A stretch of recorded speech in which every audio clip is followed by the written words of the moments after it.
주께 맡긴 나의 생애 영원하리라. 할렐루야. 오늘 찬양처럼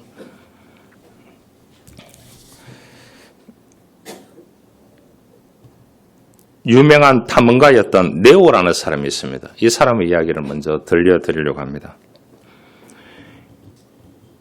이 사람은 이제 이 탐험의 대가라고 그렇게 알려져 있습니다.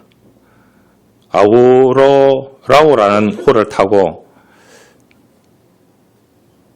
가는데 이 사람은 이제 시간이 멈춰져 있는 섬이 있대요. 그런 섬 본 적 있습니까? 그 섬을 찾아가는 겁니다. 자기 사비를 들여서 선원들을 고용해가지고 배를 만들어서 그렇게 해서 가게 됩니다. 그래서 이제 사람들이 그렇게 얘기합니다. 이제 나이도 있으니까 평안히 돈도 벌었고 하니까 쉬면 되지 않느냐. 인생을 왜 그렇게 사느냐. 그 섬은 신화일 뿐이다. 이렇게 얘기했대요. 근데 네오라는 사람은 이 모험심이 워낙 강한 사람이었기 때문에, 모험가였기 때문에 이제 항해를 시작합니다.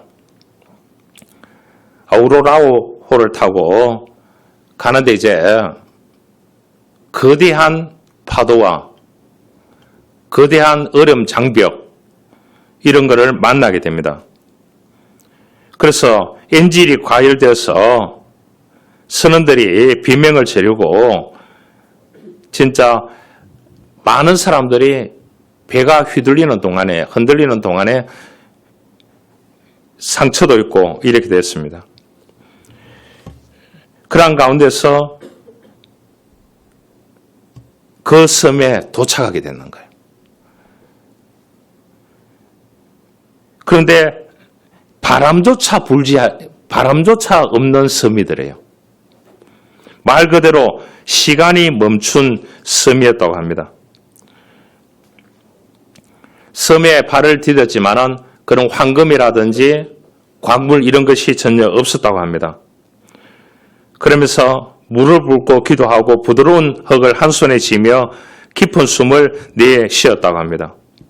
모험을 마치고 돌아온 네오는 젊은이들이 물었습니다. 그 섬에 가보니까 어떤 보물이 있었느냐, 어떤 동물이 있었느냐 이렇게 물었다고 합니다. 그 섬에 가보니까 자기가 한 번도 볼 수 없었던 세상에서 인생을 이렇게 한평생 살면서 가장 아름다운 모습을 그 섬에서 자기가 보았대요. 그 감동으로 족하다 그 얘기를 했답니다. 그러니까 사람들이 의아해했다는 겁니다. 그래서 이 모험이 준 가장 감동적인 선물이다. 네오의 이야기입니다. 오늘 본문에는 물 위를 걸어가는 베드로의 이야기입니다. 성도들이 삶의 풍랑 속에서 시선을 어디 두느냐? 거기를 우리들에게 교훈해 주는 본문이 이 본문입니다. 그래서 격려하고 도전의 내용을 담고 있는 것이 이 본문입니다. 여러분, 갈릴리 바다는 가보신 분들이 있고 안 가보신 분들이 있지만은 가보면은 호수라고 하는 사람도 있고 바다라고 하는 사람도 있습니다. 갈릴리 바다는 깊은 함정이 있는 곳입니다. 사방에 골란 산맥이 이루어져가지고 그 산맥에서 흐르는 물들이 유입이 되기 때문에 굉장히 깊습니다. 들어가는 입구부터 시작해가지고 굉장히 깊은 곳이 이 갈릴리 호수, 갈릴리 바다라고 그렇게 얘기합니다. 그러니까 풍랑이 돌변해서 치는 거죠. 그래서 사람들이 위험한 가운데 빠지는 경우가 많았다고 합니다. 자, 여기서 12제자 가운데 적어도 4사람은 어부 출신입니다. 어부 출신이가. 바다에 익숙한 사람이고, 노를 젓는데 익숙한 사람들이고, 고기를 잡는데 익숙한 사람이고, 바다의 모든 문제를 잘 아는 그런 사람들이 있지만은 그날 밤은 다 같이 고난을 받았습니다. 노젓기를 괴로워했고, 다 같이 풍랑에 거슬려서 이리 흔들리고 저리 흔들리면서 고난을 받았습니다. 여러분, 인생을 사는데, 바다를 건너가는데 어려운 육체적인 고난이 있다는 것을 우리에게 이 본문은 말씀해 주고 있습니다. 그래서 육체적인 고난이 없는 사람이 없습니다. 불경에 보면은 인생은 고해라 그렇게 합니다. 고해. 그렇게. 고생의 인생이라 그런 뜻입니다. 흔히 우리가 인생을 가리켜서 바다라고 말하는 사람도 많습니다. 이 바다가 순탄할 때 여러분 바다는 참으로 유쾌한 곳이 됩니다. 그래서 사람들이 뭐냐 하면은 TV 프로 가운데 무엇을 많이 봅니까? 테마 기행인지 뭔지 그 전 세계에 가보진 않고 뭡니까? 가본 사람보다 더 잘 알아요. 전 세계 거를 다 하니까. 여러분, 그거 보고 안 가봐도 됩니다.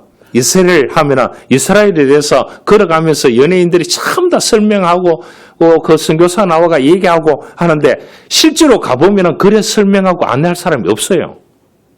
그러니까 그것만 봐도 유쾌한 줄 아시길 바랍니다. 여러분 바다 보니까 파랗게 이래 돼가지고 감동적인 거 못 보셨습니까? 왜 그렇게 사시는지 모르겠어요. 여러분 세계에서 바다를 끼고 있는 나라들이 많습니다. 그 나라가 일본, 우리 근처에 있는 영국, 덴마크, 유럽에 가면 많이 있죠. 그 나라들이 다 발전했습니다. 바다를 끼고 있는 나라들이, 바다의 중심에 있는 나라들이 다 발전했다니까요. 왜냐? 바다가 그들에게 넓은 길을 제시해 줬기 때문입니다. 바다가 그들의 적을 막아주었기 때문입니다. 그래서 그들은 그 바다 한가운데 살면서도 단결과 독립을 잘 지켰습니다. 그래서 바다의 이점입니다. 그러나 바다는 항상 이점만 가지고 있는 것이 아니고 그 바다가 무섭게 사납게 흉룡할 때는 참으로 바다처럼 무서운 것이 세상에는 아무것도 없습니다.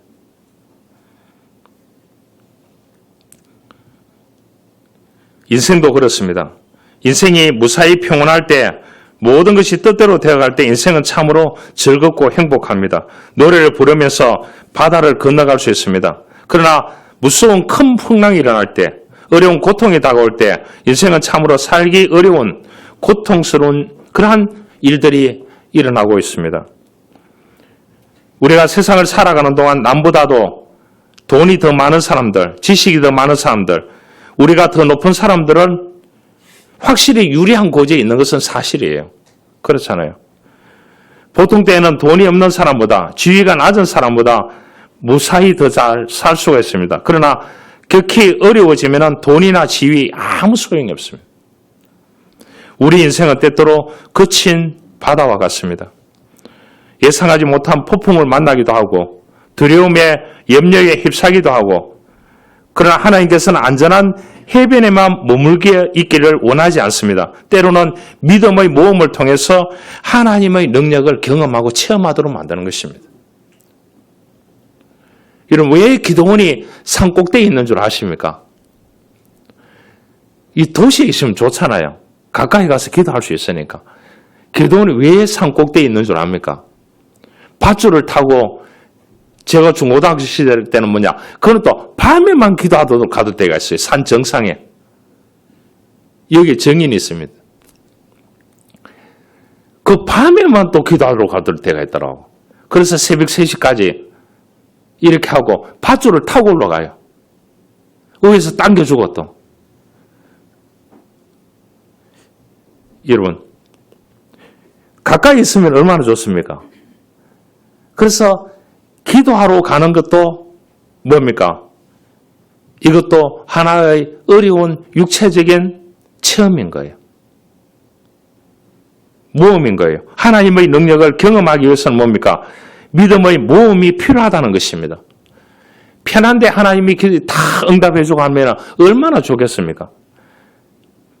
인생의 막판에 섰을 때 막판의 그 기도를 하나님이 들어주시는 거예요. 왜냐? 너무나 간절하기 때문에. 내가 잘 먹고 잘 사는데 기도할 필요도 없고 기도하면 하나님이 들어줄 이유도 없는 거예요. 왜냐? 지가 잘 사니까. 여러분 간절하시길 바랍니다. 예수님의 말씀을 따라서 배 밖으로 걸어나온 베드로의 이야기가 나옵니다. 베드로는 실패를 경험했지만 동시에 누구도 경험하지 못한 놀라운 은혜를 체험하게 됩니다.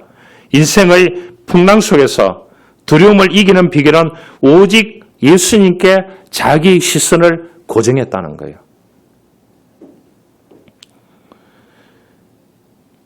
오늘 이 본문은 오병이어의 기적이 바로 일어난 직후에 일어난 사건입니다. 성경을 보면 굉장히 역설적입니다. 그 역설적이라는 말을 용어로 이제 케르케고르가 만들었는데 파라독스라 그렇게 얘기했습니다. 역설적이라는. 예수님이 한 곳에 가서 기적이 일어났는데 다른 곳에 가니까 귀신이 나타나고 제자들을 데리고 가서 기적을 또 일으켰는데 한 곳에 제자들 데리고 가니까 제자들에게 돌 던지고 이런 일들이 이제 이 오병이어 사건 이후에 바다를 건너가게 되는 겁니다. 그런데 예수님은 기도하러 가시고 제자들이 탄 배가 배다 한가운데 이르렀을 때 물결로 말미암아 고난을 당합니다. 어떻게 보면 우리 인생도 이런 것 같습니다. 은혜 실컷 받고 있는데 이제 안정되어 살아가는 것 같은데 인생의 고난이 동서남북에서 닥쳐올 때가 있습니다. 폭풍에 떠밀려 갈 때가 있습니다. 그래서 그 질병의 풍랑이 일어날 때가 있고 물질적인 풍랑이 일어날 때가 있고 여러분 관계의 풍랑을 통해서 우리 삶을 흔들어 놓습니다. 그럴 때 어떻게 되겠습니까? 오직 예수께 시선을 고정해야 됩니다. 오늘 예수님께서 뭐라고 말씀합니까? 믿음이 작은 자야 왜 의심하느냐? 참 의심병이 이게 문제예요. 의심병이 사람들. 그 의심병을 뭐라고 하느냐 하면은 난 그 심리학 용어 가운데 목심술이라는 게 있습니다. 목심술이 발전해서 독심술이라는 영어로 하면 여러분들 못 알아들으니까 그게 뭔 줄 압니까? 능거 짚어서 얘기하는 거예요. 그래서 사람 대화가 어려운 거예요. 특히 남자 여자 대화가 제일 어렵습니다. 안 그래요? 남자가 한마디 하면 뭐냐? 부정적인 얘기를 했다가 긍정적인 얘기를 하려고 하니까 부정적인 얘기하면 듣고 깨고 사부는 거예요. 그런 말 하지 마라. 아니 결론은 뭐냐? 부정적인 얘기가 긍정적으로 오려고 하는데 한마디 하니까 깨고 사부는 거예요. 그래서 여자하고 이야기가 이기는 사람 있어요?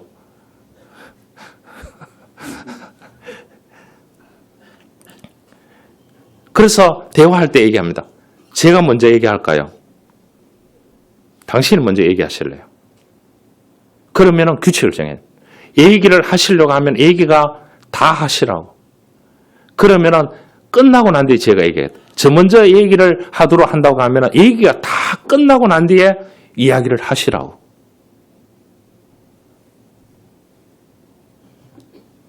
사람은 쉽지 않습니다. 그렇죠? 우리가. 그래서 이 시대에 너무나 의심이 많은, 목심술이 많은, 능거짚어서 얘기하고, 능거짚어서 판단하고, 능거짚어서 결정하는 이런 이제 사회 속에서 이 풍랑 가운데 살아가는 그러한 삶입니다. 그랬을 때 예수님은 바다 위로 걸어서 제자들에게 다가오셨습니다. 풍랑이 있는 그곳에. 그것을 보고 유령인 줄 알고 소리를 질렀습니다. 그때 안심하라, 내니 두려워하지 말라고 얘기했습니다. 베드로가 놀라운 요청을 합니다. 진짜 베드로답습니다. 주여 만일 주님이시다 나를 명하사 물 위로 오라 하소서. 여러분 그 배에 풍랑이 일고 있는데 지금 예수님이 그 바다 위에 물 위로 걸어옵니다. 베드로같이 얘기할 사람 있습니까?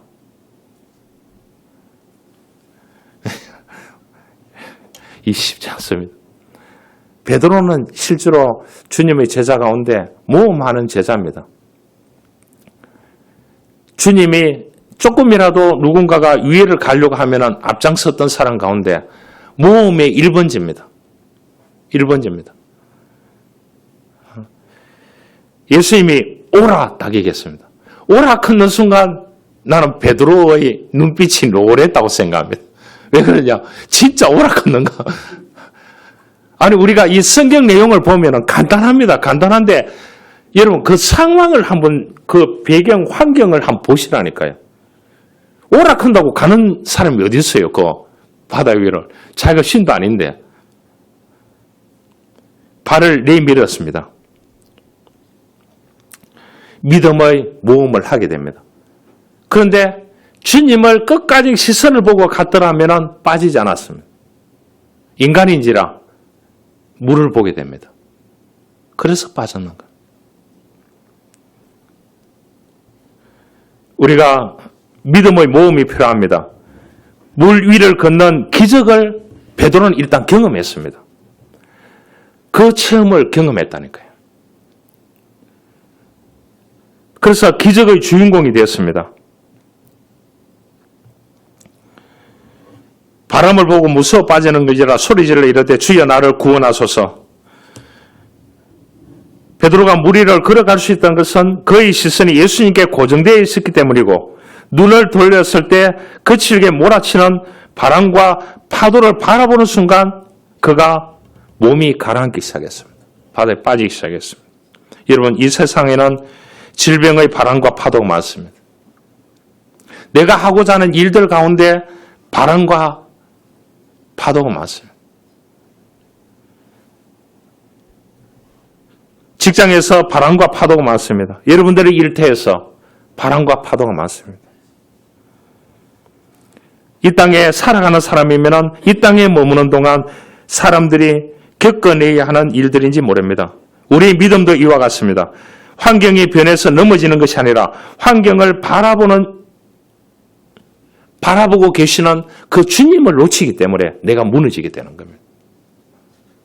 그럴 때 내 믿음이 주님께로 향할 수 있기를 주님으로 축원합니다. 주여 나를 구원하소서. 주여 나를 구원하소서. 그의 시선이 주님께로 향했습니다. 믿음이 작은 자여 왜 의심하느냐?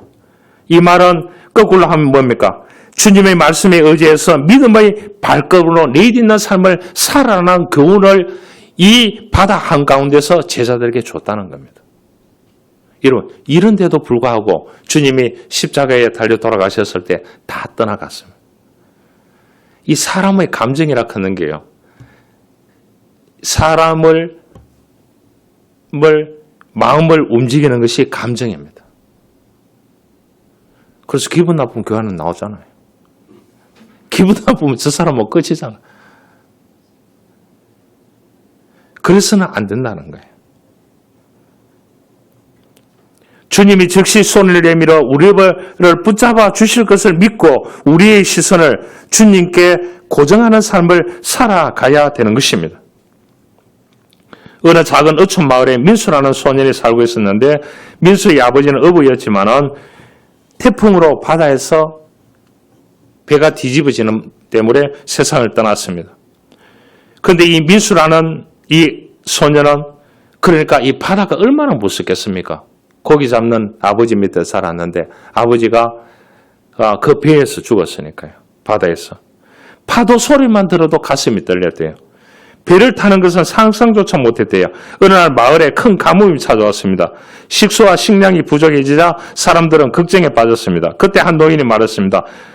저 먼 섬에 샘물이 있는데 누군가 배를 타고 가서 물을 가져와야 된다.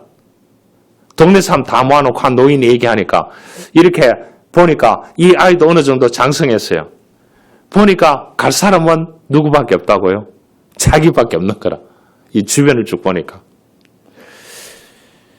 고민을 하게 됩니다. 그래서 집에 돌아가서 이제 아버지가 남겼던 일기장을 보게 됩니다. 그 일기장에 보니까 이런 결과가 적혀 있었다고 합니다. 용기란 두려움이 없는 것이 아니라 두려움을 안고도 앞으로 나아가는 것이 용기다. 이렇게 자기 아버지가 써놨는 일기장을 보고 밤새 고민하다가 그 노인에게 가게 됩니다. 제가 가겠습니다. 어떻게 가게 됐느냐? 아버지 일기장을 봤습니다. 그 아버지는 배를 타고 고기를 잡으러 가면서 한 번만 더 그렇게 적어놨더라고요. 한 번만 더.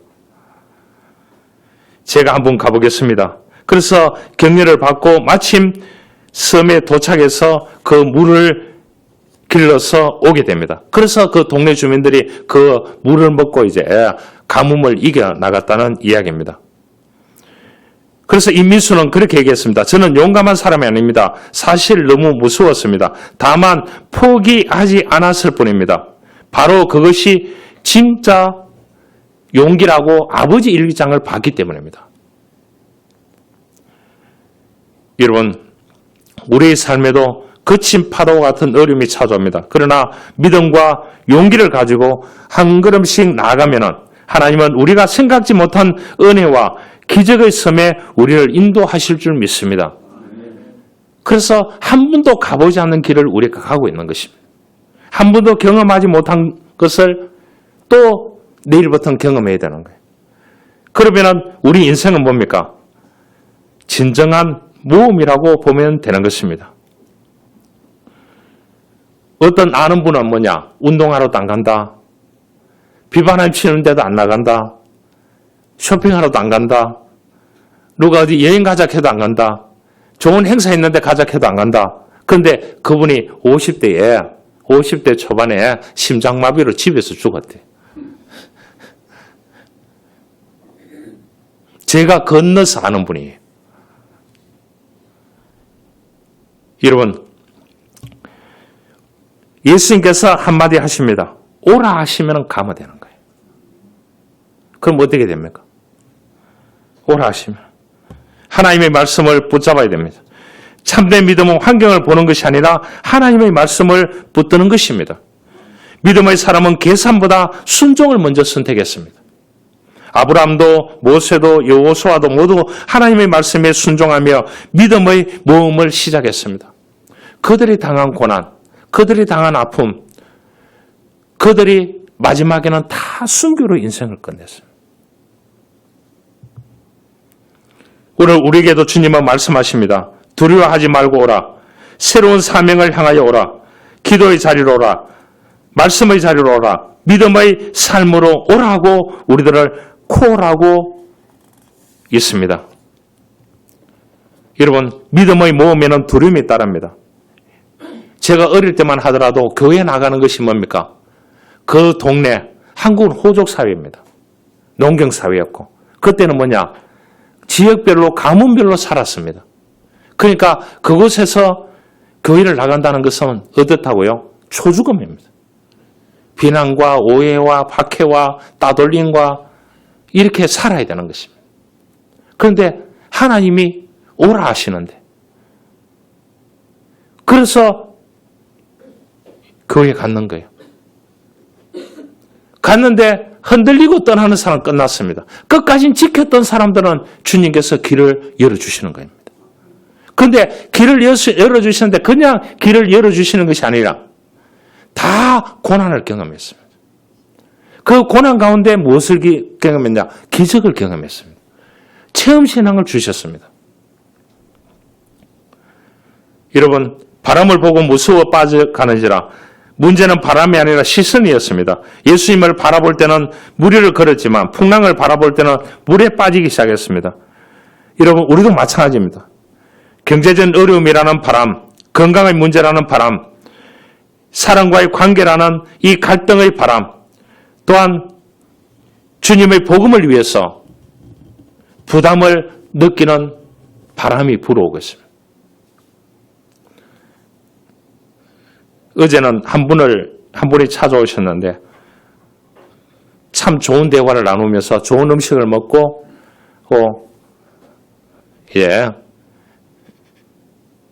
좋은 대화를 나누었습니다. 공무원입니다. 예수 믿은 지 3년이 됐대요. 창원에 사는데 부산에 교회를 나간대. 그분은 출근하면 무엇을 보느냐? 구약 성경이 히브리어로 되었습니다. 이 사람이 히브리어를 배워서 히브리어로 성경을 읽고 있다는 거예요. 창원 선교교회에 들어와서 매주마다 제 유튜브 설교를 다 듣고 있어요.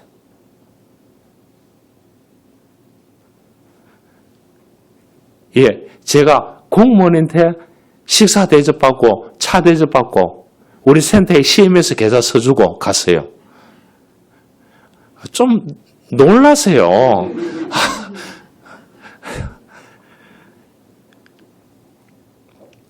그런데 그 신앙적인 좋은 대화를 나누었다니까요. 아름다운 대화를. 한 4시간 같이 있었거든요.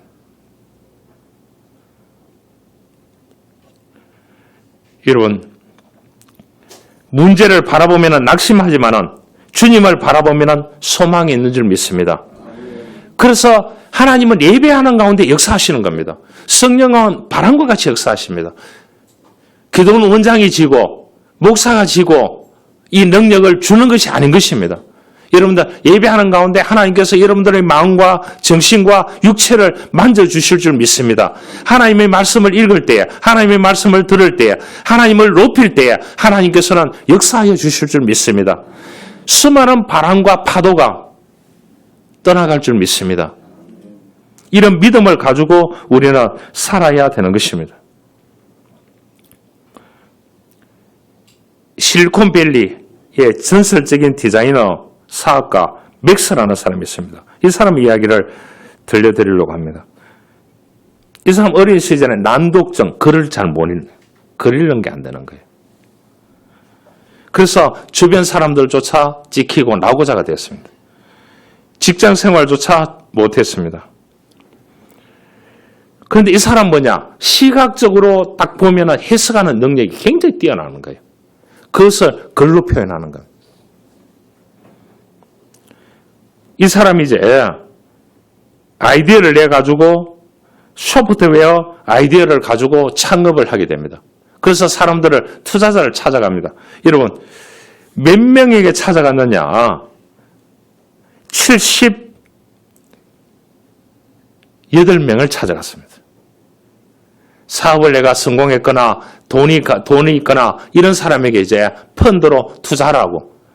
그런데 78번째 사람이 오케이를 했습니다. 여러분, 한 가지 일을 한다고 하면은 77명 찾아가고 78번째 찾아가기 전에는 3일 금식하고 78번째 찾아가면 되는 줄 믿습니다. 다 포기할 거예요. 그런데 78번째 그분에게 가서 이제 PPT를 켜고 설명을 하려고 하니까 이 사람은 난독증인 거예요. 그래서 PPT를 다 만들어 준비해 갔는데 그거 말고 이제 칠판을 갖다 놓고 글을 쓰기 시작했는 거예요. 그런데 그 사람이 화이트보드에 써가는 글을 보고 감동해서 이분이 투자를 했는 거예요. 그래서 이분이 이제 유명한 그러한 이제 소프트웨어를 개발하는 창업자가 되어졌습니다. 성공했죠. 투자했는 사람도 성공했고. 여러분이 내 78번째 투자자가 되기를 원합니다. 안 그러면 78번을 찾아가 투자자를 찾아가지고 성공하기를 원합니다. 이 사람이 그렇게 얘기했습니다. 전 세계 5천만 명이 사용하는 소프트웨어를 출시하게 되었습니다. 2년 만에요. 여러분, 5천만 명. 그렇습니다. 기도하고 두드리니까 하나님이 도와주셨습니다. 이렇게 얘기했습니다. 우리가 어려움이 있어가지고 가까운 사람 좀 도와달라고 한 2사람, 3사람 정도까지는 찾아갈 수 있어요. 여러분, 78명을 찾아간다는 게 쉬워요, 어려워요? 이거 찾아갈 수 있겠습니까? 그게 도전인 거예요. 이 땅에 사는 동안은 뭐냐 하면은 도전하는 인생이지. 도전이 없는 것이 없습니다. 하루 자고 일어나면 다 도전이에요. 주여 나를 구원하소서. 주님은 즉시 손을 내밀어서 그를 건져 주셨습니다. 예수님께서 배에 오르시자 바람이 딱 그쳤습니다. 주님이 스탠다드 우리의 삶의 중심이 되어져야 됩니다. 1번이 되어져야 됩니다. 길을 걸어가다가도 버스를 타고 가더라도 차 타고 가더라도 눈 뜨고 가도 신호받으면 기도해야 됩니다. 하나님 도와주십시오. 구원해 주십시오.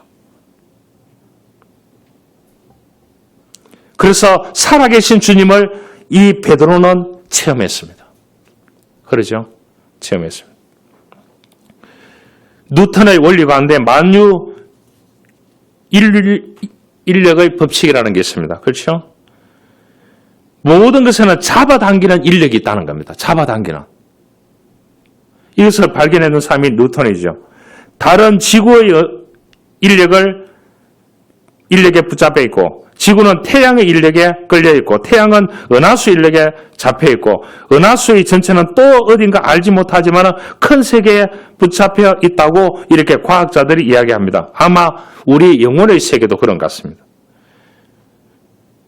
제가 믿기에 우리가 자세히 알지 못하지만 우리보다 더 큰 세계에 매여 있는 것 같습니다. 더더욱 알지 못하지만 우리보다 더 큰 세계에 매여 있는 것 같습니다. 그게 끌려가는 것 같습니다. 그 세계가 어떤 세계냐? 바로 하나님이 아니겠습니까?